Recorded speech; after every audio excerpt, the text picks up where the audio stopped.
الله الرحمن الرحيم الحمد لله رب العالمين وصلى الله على أشرف الأنبياء والمرسلين وعلى آله وأصحابه أجمعين ومن تبعهم بإحسان إلى يوم الدين اللهم صل على محمد وعلى آل محمد كما صليت على إبراهيم وعلى آل إبراهيم إنك حميد مجيد اللهم بارك على محمد وعلى آل محمد كما باركت على إبراهيم وعلى آل إبراهيم إنك حميد مجيد رب اشرح لي صدري ويسر لي أمري واحلل عقدة من لساني يفقه قولي اللهم انفعني بما علمتني وعلمني ما ينفعني وزدني علما رب أوزعني أن أشكر نعمتك التي أنعمت علي وعلى والدي وأن أعمل صالحا ترضاه وأصلح لي في ذريتي إني تبت إليك وإني من المسلمين. عن عائشة رضي الله عنها قالت قال رسول الله صلى الله عليه وسلم السواك مطهرة للفم ومرضاة للرب رواه الإمام الشافعي والإمام أحمد رحمهم اللہ. ام المؤمنین سیدہ عائشہ صدیقہ رضی اللہ عنہا بیان کرتی ہیں کہ رسول اللہ صلی اللہ علیہ وآلہ وسلم نے فرمایا کہ مسواک منہ کی پاکیزگی اور طہارت کا ذریعہ ہے اور اللہ رب العالمین کی رضامندی اور خوشنودی کا ذریعہ ہے. ام المؤمنین سیدہ عائشہ صدیقہ رضی اللہ عنہا سیدنا ابو بکر صدیق رضی اللہ عنہا کی لخت جگر ہیں. ان کی والدہ ماجدہ کا نام ام رومان ہے. نبوت کے چوتھے یا پانچویں سال مکہ مکرمہ میں پیدا ہوتی ہیں. ہجرت سے 3 سال قبل 6.5 سال کی عمر میں نبوت کے 10ویں سال رسول اللہ صلی اللہ علیہ وآلہ وسلم کے نکاح میں آتی ہیں اور شوال سن 2 ہجری کو 9 سال کی عمر میں نبی کریم صلی اللہ علیہ وسلم کے گھر رخصت ہوتی ہیں.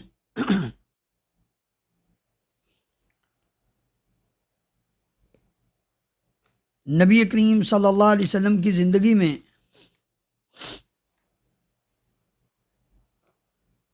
آپ صلی اللہ علیہ وسلم سے تھوڑی عمر میں جب پیارے نبی صلی اللہ علیہ وسلم کی وفات ہوتی ہے تو صرف 18 سال کی عمر تھی ام المؤمنین سیدہ عائشہ صدیقہ رضی اللہ عنہا کی.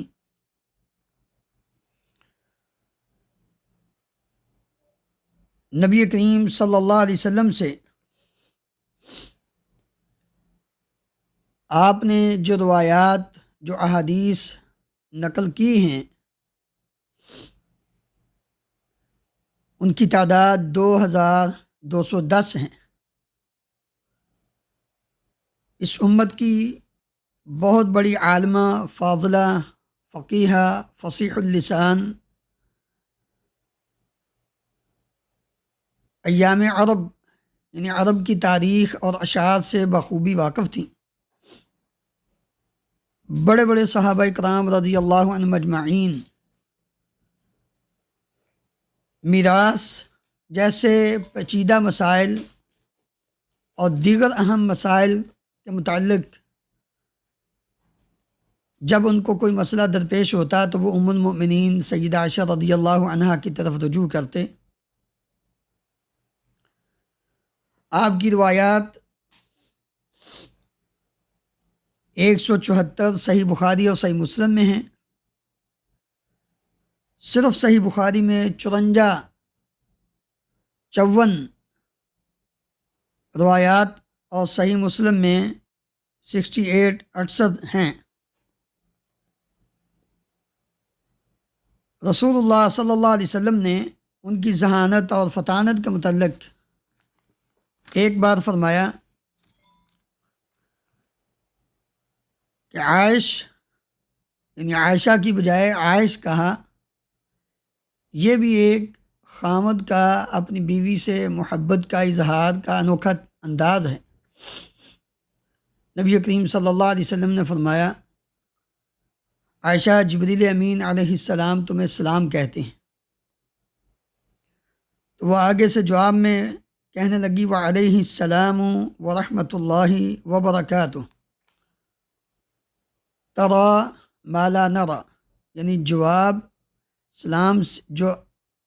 سلام سے آگے فرمایا، سلام کا جواب دینے کے بعد یہ الفاظ فرمائے، آپ وہ چیزیں دیکھتے ہیں جو ہم نہیں دیکھتے۔ تو نبی کریم صلی اللہ علیہ وسلم کی ازواج مطہرات میں سے ام المؤمنین سیدہ عائشہ رضی اللہ عنہا کی فضیلت آپ نے فرمایا، فضل عائشہ علی النساء کفضل الثرید علی سائر الطعام۔ عرب کے اندر ثرید کھانا سب سے مرغوب اور سب سے افضل کھانا ہوتا ہے۔ شوربے کے اندر گوشت کا ہو یا دیگر چیزوں کا شوربے کے اندر روٹی کو بھگو کر رکھ دینا، جب وہ نرم ہو جاتی ہے تو اس کو کھانا، یہ ثرید کہلاتا ہے، اور یہ زود ہضم ہوتا ہے، انسان کے جسم کے لیے بڑا ہی اچھا کھانا۔ تو نبی صلی اللہ علیہ وسلم نے فرمایا، عورتوں پہ عائشہ کو اسی طرح فضیلت ہے جس طرح کھانے میں تمام کھانوں پہ ثرید کو فضیلت ہے۔ حضرت عائشہ رضی اللہ عنہ بیان کرتی ہیں، رسول اللہ صلی اللہ علیہ وسلم نے فرمایا، السواک مطہرۃ للفم، انسان کے منہ کی پاکیزگی کا ذریعہ سب سے اچھی چیز وہ مسواک ہے۔ مسواک کرنے سے انسان کے منہ کو صاف کیا جاتا ہے، اور مسواک سے انسان کے منہ کی کئی بیماریاں ختم ہو جاتی ہیں۔ مسواک کرنے سے انسان کے دانت مضبوط ہو جاتے ہیں۔ آج ہر انسان اس مشکل کا شکار ہے۔ اس کی وجہ کیا ہے کہ ہم نے جو طبیعی، اصلی اور قدرتی طریقہ تھا اس کو چھوڑ کر مصنوعی طریقے ان کو اپنانا شروع کیا۔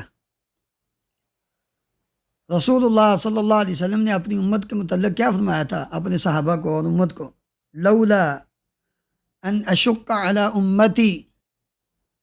لامرتهم بالسواک عند کل صلاۃ، اگر میں اپنی امت پہ مشکل نہ سمجھتا، مشقت نہ سمجھتا، تو میں اپنی امت کو ہر نماز کے لیے مسواک کا حکم دیتا۔ اور دوسری روایت میں نبی کریم صلی اللہ علیہ وسلم نے فرمایا، لولا ان اشق علی امتی لامرتهم بالسواک عند کل وضوء، اگر میں اپنی امت کے لیے مشکل نہ سمجھتا تو میں ہر وضو کے ساتھ مسواک کرنے کا حکم دے دیتا۔ اس سے اندازہ کیا جا سکتا ہے کہ مسواک کرنا کتنا عظیم عمل ہے۔ رسول اللہ صلی اللہ علیہ وسلم کی عادت مبارکہ، آپ کے فعل سے، آپ کے عمل سے یہ بات سمجھ میں آتی ہے کہ نبی کریم صلی اللہ علیہ وسلم کس قدر مسواک کرنے کے حریص ہوتے تھے۔ آپ صلی اللہ علیہ وسلم جو ہی گھر میں تشریف لاتے سب سے پہلے مسواک کرتے۔ ام المؤمنین عائشہ صدیقہ رضی اللہ عنہ بیان کرتی ہیں، نبی صلی اللہ علیہ وسلم جب باہر سے کہیں گھر تشریف لاتے تو آتے ہی سب سے پہلا کام مسواک کرتے۔ کیوں؟ اس لیے کہ کہیں ایسا نہ ہو کہ منہ کی بو گھر والوں کو متنفر نہ کر دیں، اور منہ کی بو جس طرح دوسرے انسان کو تکلیف دیتی ہے اسی طرح اللہ کے فرشتوں کو بھی تکلیف دیتی ہے۔ اس لیے نبی کریم صلی اللہ علیہ وسلم نے مسجد میں کوئی بھی ایسی چیز کھا کر جو بدبودار ہو آنے سے منع کیا۔ آج مسلمانوں کی حالت، آپ صلی اللہ علیہ وسلم نے تو حلال چیز، لہسن حلال ہے، پیاز حلال ہے، مولی حلال ہے، کھائی جا سکتی ہے، لیکن آپ نے ان کو بھی کچا کھا کر مسجد میں آنے سے منع کیا، اس لیے کہ ان کی جو اسمیل ہے وہ دوسرے لوگوں کو تنگ کرے گی۔ چیز ہے کہ ایک انسان ادھر سے وضو کیا اور وضو کرنے کے بعد سگریٹ پی کر، جو ہے ہی حرام، سگریٹ پینا حرام ہے، حلال نہیں ہے۔ علماء کا اس پہ فتویٰ ہے کہ سگریٹ پینا حرام ہے، یہ حلال چیزوں میں شامل نہیں ہے۔ اگر یہ حلال ہوتی تو لوگ اس کو باتھ روم میں کیوں پیتے؟ کوئی بھی حلال چیز آج تک کبھی کسی نے واش روم میں بیٹھ کے نہیں کھائی نہ پیے، لیکن ایک ایسی چیز سگریٹ ہے کہ جو اس کے عادی ہیں وہ واش روم میں پیتے ہیں، تو وہ پی کر مسجد میں آنا اور اس کی بو سے جس قدر تکلیف ساتھ والے انسان کو ہوتی ہے جو نہ پیتا ہو، وہ وہی جانتا ہوتا ہے اور نہیں کوئی جانتا۔ نبی کریم صلی اللہ علیہ وسلم کس قدر حدیث تھے۔ ام المومنین سیدہ عائشہ صدیقہ رضی اللہ عنہا بیان کرتی ہیں کہ جب نبی کریم صلی اللہ علیہ وسلم کا آخری وقت ہوا تو آپ صلی اللہ علیہ وسلم میرے گھر میں تھے۔ داخل عبد الرحمن بن ابی بکر ومعه سواک یستن بہ، صحیح بخاری میں کہ عائشہ رضی اللہ عنہ بیان کرتی ہیں عبد الرحمن ابن ابی بکر یعنی ان کے بھائی وہ داخل ہوئے اور ان کے پاس مسواک تھی جسے وہ استعمال کرتے تھے۔ رسول اللہ صلی اللہ علیہ وسلم نے بیماری کی حالت میں ان سے کہا عبد الرحمن یہ مسواک مجھے دے دو، انہوں نے دے دی۔ بعض روایات میں کہ نبی صلی اللہ علیہ وسلم بار بار مسواک کی طرف دیکھتے تھے۔ حضرت عائشہ عرض کرنے لگی یا رسول اللہ مسواک چاہیے، آپ نے ہاں، انہوں نے عبد الرحمن سے مسواک لی، آپ صلی اللہ علیہ وسلم کو دی، تو کہتی ہیں کہ میں نے اس کے سرے کو جو شروع میں انہوں نے کیا ہوا تھا اس کو توڑا، پھر